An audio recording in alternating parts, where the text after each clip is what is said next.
Le agradecemos mucho que nos reciba, que nos atienda. Queremos preguntarle de dónde nace su interés pues, para apuntarse al proceso de designación de rector en la UNAM y también preguntarle cuáles son los ejes de su propuesta. Cómo no, mira, realmente yo tengo una trayectoria de profesor de hace 37 años. He podido conocer la docencia en el bachillerato, en la licenciatura, en el posgrado. Conozco de primera mano, Marco, las dificultades tanto de los profesores como de los alumnos. Sé cuáles son esos problemas, sé cómo viven cotidianamente, sé a qué dificultades se enfrentan, ¿no? Entonces, es una vocación de servicio, sí, que además se ha ido alimentando, no solamente de mi trayectoria académica, Marco, sino de mi participación como directivo en la universidad. Yo puedo decir, y así alguna vez lo dije en alguna otra entrevista, que realmente me he formado con las posibilidades de ser rector durante muchos años. He sido director del Centro Regional de Investigaciones Multidisciplinarias en Cuernavaca, que es mi centro de adscripción. Fui encargado del Consejo Universitario, Marco, en momentos muy difíciles posteriores al paro del 99. El doctor de la Fuente me dio la responsabilidad de coordinar los trabajos del Consejo en un momento muy difícil, muy complicado. En esa virtud, pues fui responsable también de la responsabilidad de coordinar a la Comisión Especial para el Congreso Universitario de la Universidad, la famosa SECU. Fui responsable también de coordinar los trabajos del claustro académico para la reforma del Estatuto del Personal Académico y pues responsable de todas las comisiones del trabajo y del pleno del Consejo Universitario. Fueron varios años de una intensa labor en donde se procuró pues volver a que la universidad tuviera una vida normal después de una situación muy difícil que fue el paro del 99, ¿no? Después de eso pude desarrollarme como coordinador general de estudios de posgrado de la UNAM, volver un poco otra vez al ámbito académico, pero en un cargo directivo de la mayor relevancia, que es el posgrado de la universidad. Después de eso, secretario de Desarrollo Institucional de la universidad, y finalmente mi último cargo que desempeñé fue el de coordinador de planeación, presupuesto y evaluación de la universidad, que era un cargo pues, que tenía a su cargo la evaluación de la universidad, pero también el manejo del presupuesto. Entonces te puedo decir que conozco la parte académica, conozco la parte política interna por mi trabajo en el Consejo Universitario y conozco la parte financiera de la universidad. Entonces esto me da un perfil que me parece, me permite poder poner a la disposición de la Junta de Gobierno pues mi experiencia en todos estos terrenos, y creo que yo puedo contribuir y creo que lo haría con el mejor entusiasmo y siempre convocando a la participación de la comunidad universitaria, ¿no? Entonces, esto es lo que motiva mi participación, sobre todo, ¿no? ¿Y cuál es su... Bueno, díganos, con esta experiencia tan valiosa en diferentes ámbitos y sobre todo en momentos críticos como el de la huelga, ¿cuál es su diagnóstico actual de la UNAM? Bueno, dividir la pregunta. Y también, ¿cómo ve estas críticas del presidente López Obrador y bueno, que le siguen pues, también algunos diputados de Morena, que esto podría afectar, a lo mejor no el proceso, pero afecta a la UNAM? Sí, mira, yo lo que veo en la UNAM es una situación compleja. Veo que hay retos académicos, Marco, sobre todo en el ámbito de la docencia, Sí. Porque realmente cuando hablamos de la universidad y de los rankings, y que tenemos el lugar número 100 en el mundo, de acuerdo con un ranking, porque son varios rankings, ¿no? Pues está muy bien, pero si tú contrastas estas evaluaciones, que sobre todo tienen que ver con la parte de investigación de la universidad, con la realidad, Marco, que viven muchos estudiantes que carecen de condiciones a veces elementales para el estudio. Si tú contrastas estos rankings con la situación de muchos profesores, sobre todo de asignatura, Ujú. o de técnicos académicos también, o de ayudantes de profesor, pues entonces te das cuenta que estamos hablando de realidades muy contrastantes. Qué bueno que la universidad sea reconocida, y eso hay que alentarlo y hay que aplaudirlo.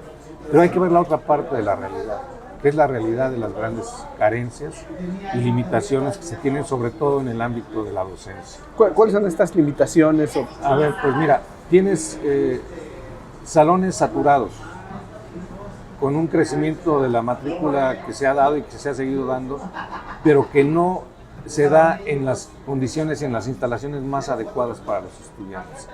Tienes salones saturados, descuidados, la infraestructura no atendida, con poco mantenimiento, eso por hablar de lo físico. Pero también tienes estudiantes que vienen sobre todo de grupos desfavorecidos, de una clase social no favorecida. El 80% de los estudiantes tienen o viven en casas con menos de 4 salarios mínimos, Claro. en hogares con menos de 4 salarios mínimos, y eso hace que tengan grandes dificultades, y lo que requieren los estudiantes son apoyos que no han tenido de manera suficiente, ¿no? Entonces, a esas condiciones me refiero. Por la parte de los profesores. Los profesores de asignatura, como ya se ha reiterado mucho, son los que llevan la mayor carga docente de la universidad. ¿En qué condiciones están? Están en condiciones salariales bastante desventajosas. Este es un problema que yo desde hace 8 años, Marco, señalé que requería una atención inmediata, y conste que en ese momento yo era coordinador del área presupuestal. Y yo sabía que ese problema tenía solución y debería solucionarse, y pasaron 8 años y no sucedió absolutamente nada, y se agravó la situación. Pero no solo es el tema del salario, Marco, es el tema también de que no tienen estabilidad laboral. Los maestros, o muchos de ellos, no saben si el próximo semestre van a tener trabajo o no van a tener trabajo, si se les va a asignar un curso. Tampoco tienen perfilada adecuadamente una carrera académica. Muchos de ellos no se les han hecho sus concursos de oposición para poder ascender en su carrera académica. A esas condiciones me refiero.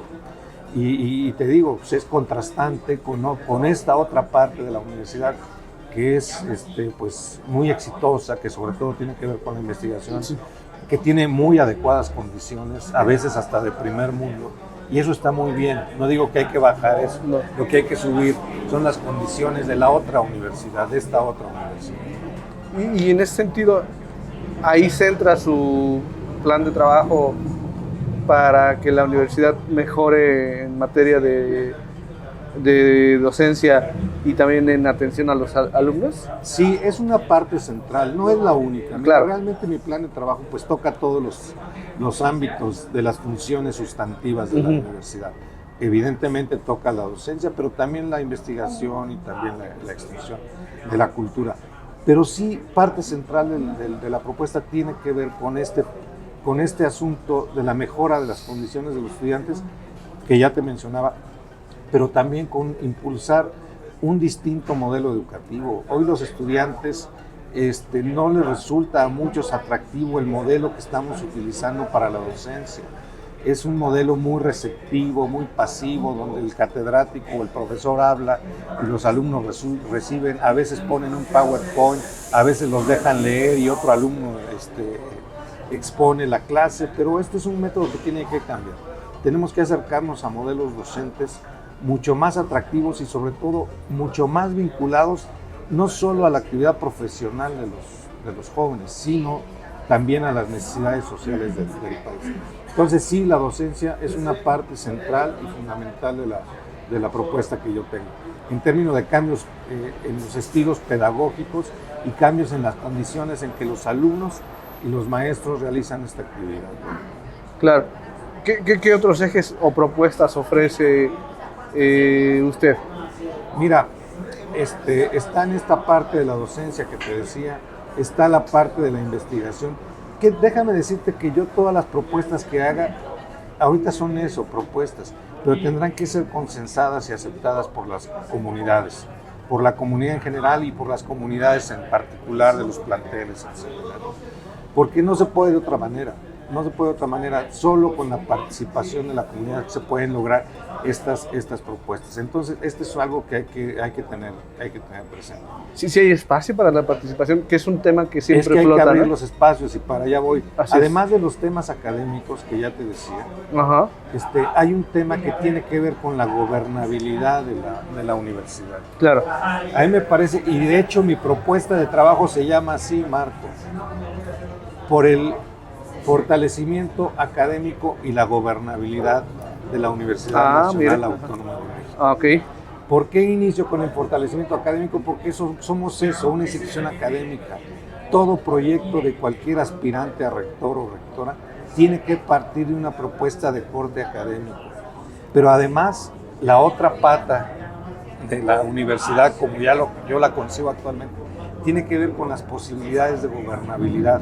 La universidad es muy compleja y esto se ve expresado en múltiples manifestaciones, en múltiples protestas, en múltiples paros de actividades, que lo que han hecho al final es dañar la posibilidad de que se desarrolle con normalidad la vida académica y de que se dé una cohesión social al interior de la universidad.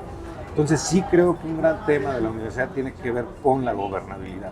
¿Y qué propongo yo para mejorar la gobernabilidad?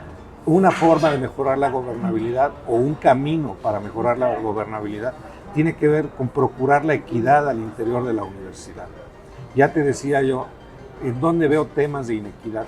Por supuesto la inequidad de género, todo el tema que tiene que ver con la violencia de género hacia las mujeres. Sí, es un problema que apenas emerge o que siempre ha estado ahí y apenas... Siempre ha estado ahí y tiene que ver también con esta visibilización que se ha logrado a lo largo de los años. Mira, yo como sociólogo que soy, he visto el tema de las inequidades de género pues desde que era joven. Uh-huh. El movimiento feminista pues ya tiene pues desde mediados del siglo pasado, por decirlo menos. Entonces, sí, en el ámbito académico ha habido una sensibilización importante respecto a la inequidad de género, pero de traducirlo de ahí, de la preocupación académica a la realidad social, ha tomado muchos años. Y entonces se ha visibilizado. ¿Y la UNAM ha reaccionado bien o le ha faltado ahí? Porque hay muchas quejas de que se presentan denuncias y casi no hay sanciones, le piden al acusado pues que se jubile o que lo mueven en lo que investigan. El órgano no tiene como que esta capacidad de sanción y eso también lo resienten pues las supuestas víctimas. ¿Qué diría usted? ¿Ha estado a la altura la UNAM o falta? No, mira, han reaccionado sobre todo por las movilizaciones que okay. Justo antes de la pandemia, ¿te acuerdas que se hicieron las movilizaciones de las mujeres con mucha fuerza en la universidad y después en el país?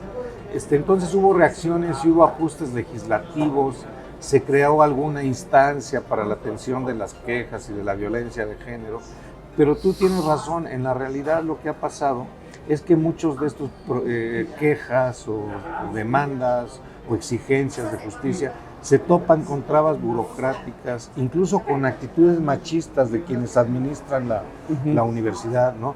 Bajo la cultura patriarcal todavía. Entonces, sí, a ver, ¿qué pasa cuando un profesor, un trabajador es acusado de acoso? Pues es que no se han hecho las gestiones tampoco ante las instancias sindicales, que finalmente ahí terminan protegiendo a los acosadores. Y yo creo que hay que trabajar mucho más con esto para que no se genere la impunidad. Porque sí, efectivamente, aunque ha habido cambios legislativos, realmente no se ha tenido la fuerza y la contundencia para atacar estos problemas. Claro. Déjeme preguntarle, ¿usted es de la idea de que la Junta de Gobierno ya debiera quizá ampliar el margen de toma de opinión o incluso hacer públicas sus sesiones? ¿O piensa que ya como está actualmente no se presta pues a este tipo de críticas de que no es democrática y eso? Mira, yo creo que en términos generales el esquema es adecuado, porque ¿cuál es la alternativa? La alternativa de la elección abierta de un rector a través de votaciones, empiezo por ahí, te digo, eso yo no lo comparto de ninguna manera. Claro. De ninguna manera, porque ¿quién tiene la capacidad en este país de impulsar candidatos y de impulsar procesos electorales? Pues los partidos políticos.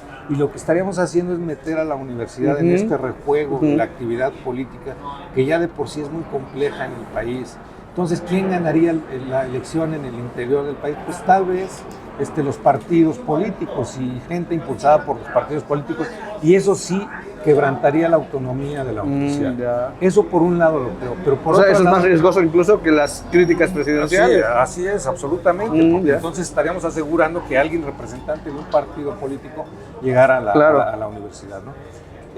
Por otro lado, creo que aunque el esquema es correcto, sí se requiere mayor apertura por parte de la Junta de Gobierno. ¿A qué se refiere? A ver, varias cosas. Yo creo que ampliar los mecanismos de consulta a la comunidad y ampliar la transparencia.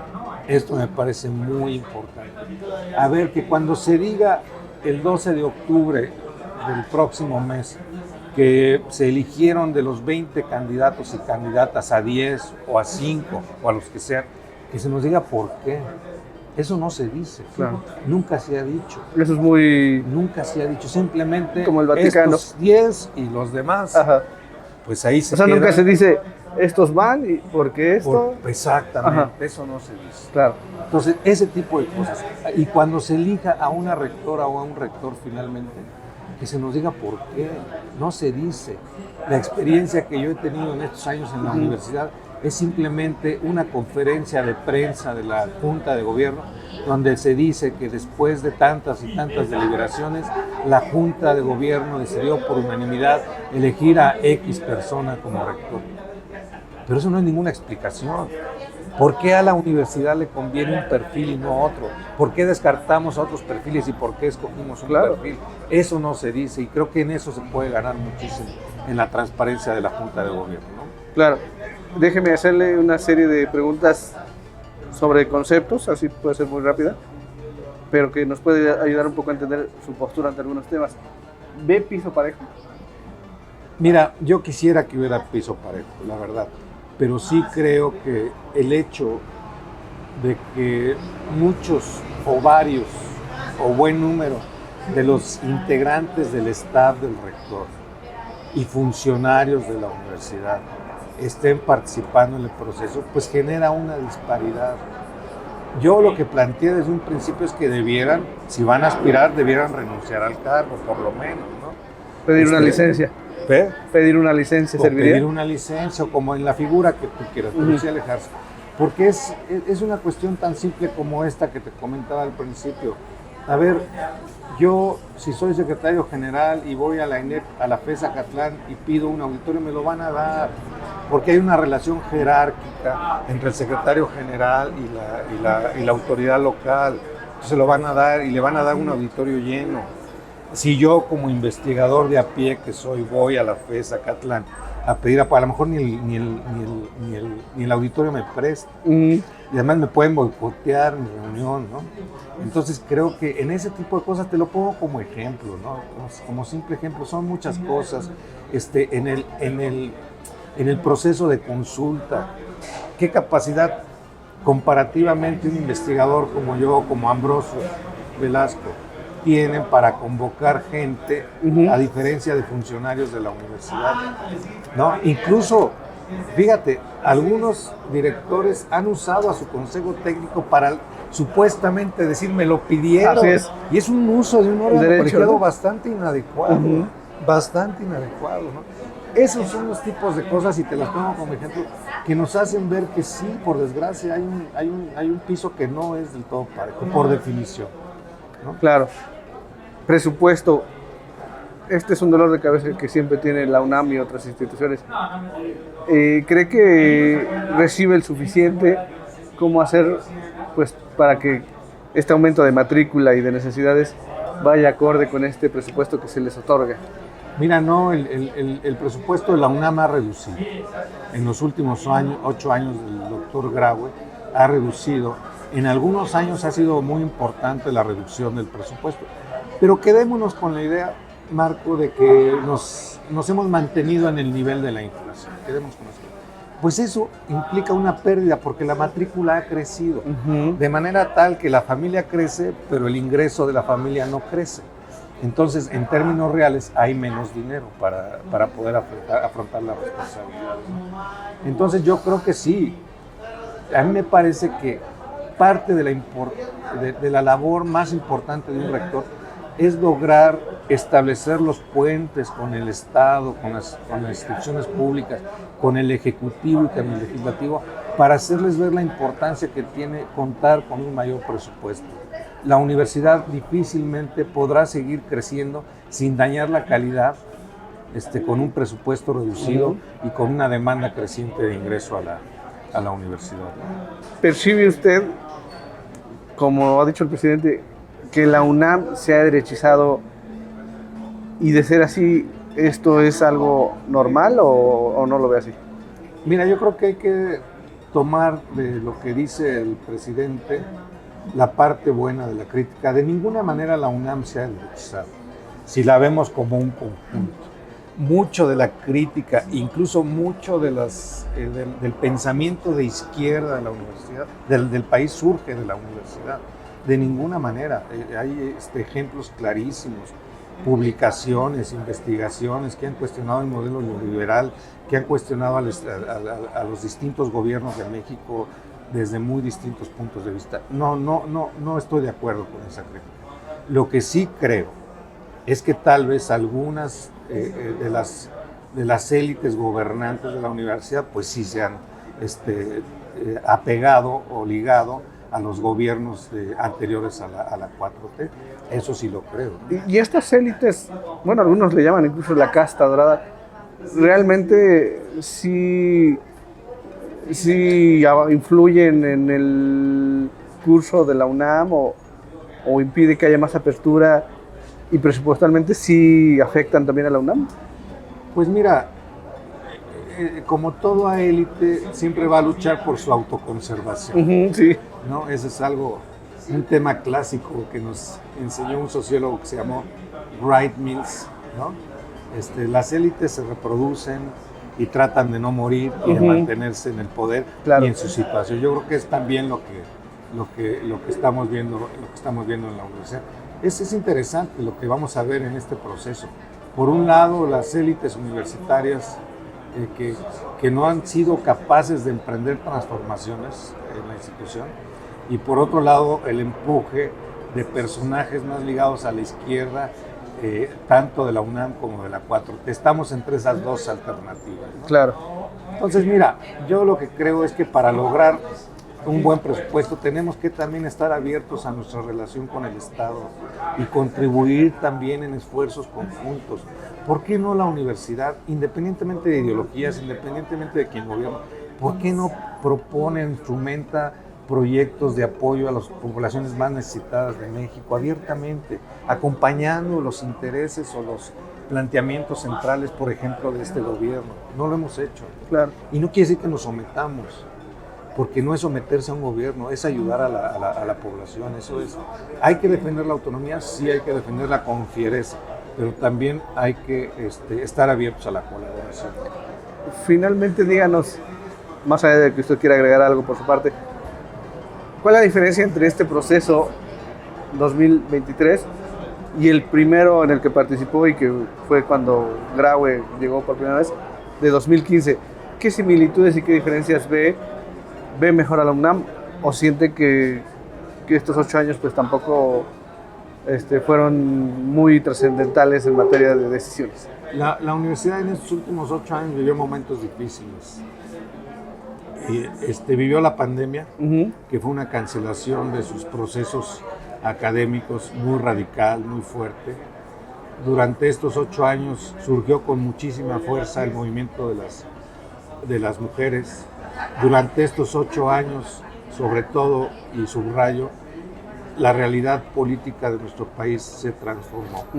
Por supuesto que es otro momento histórico, por supuesto que es otra universidad, y por supuesto que esto nos habla, o esto nos define, mejor dicho, un proceso muy distinto para el cambio de rector o de rectora, ¿no? Entonces sí, es una realidad muy distinta. Estábamos hace 8 años pues digamos, con una universidad más cercana al poder federal, ¿no? Donde no había sobresaltos, donde no había críticas a la universidad. Y bueno, hoy estamos en una situación muy convulsa, en una relación difícil entre la UNAM y particularmente el Poder Ejecutivo, ¿no? Entonces sí es una realidad muy distinta que va a hacer que sea un proceso muy diferente.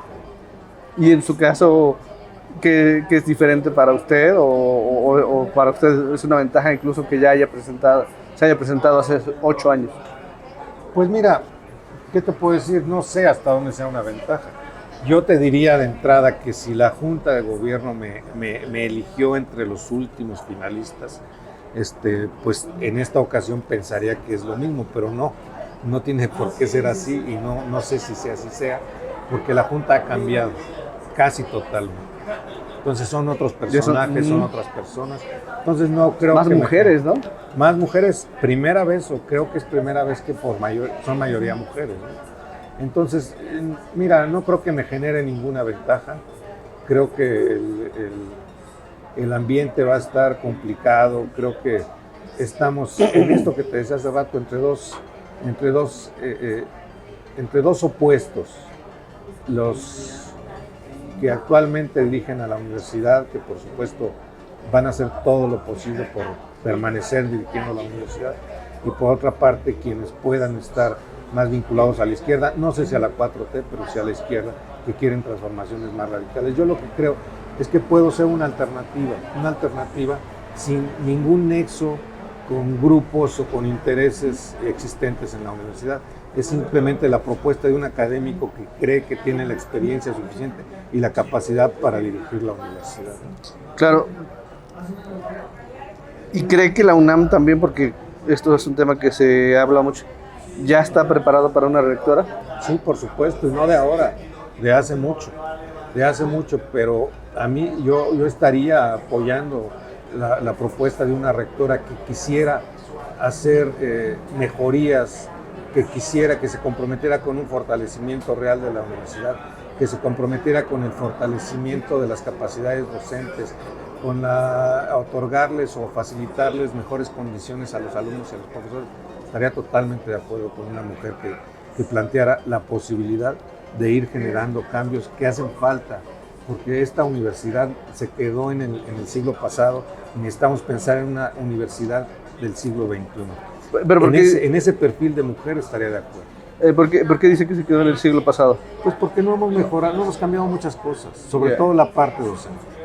En eso estamos bastante atrasados y no hemos generado proyectos novedosos para mejorar la docencia que imparte la universidad, ¿no?